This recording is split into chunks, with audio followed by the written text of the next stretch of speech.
今天做一个淄博当地的肉火烧，不能说完美复刻吧，但是味道也几乎相近，这是让我吃了念念不忘的食物之一。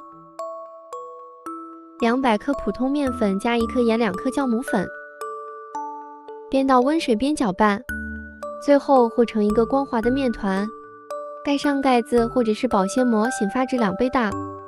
再准备200克猪肉馅，猪肉要选用3肥7瘦的。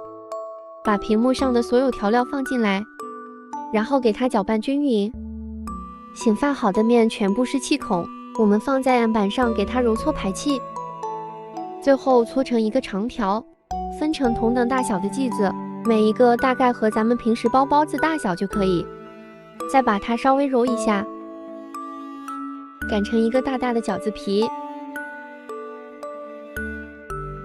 擀好后包入肉馅，自己包可以多放一点馅，再和包包子一样把口给收紧。这个不用捏得太好看，只要把口收紧了就可以。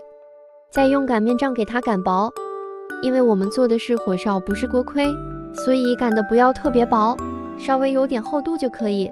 擀好后把它放在烤盘内，表面给它刷一层油或者是水都可以。最后撒一点白芝麻。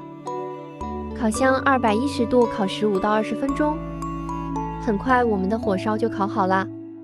方法也是很简单的，这种火烧吃的时候它是有一点韧性的，它不像锅盔是脆的，但是它越嚼越香，牙口不太好的建议不要做这个。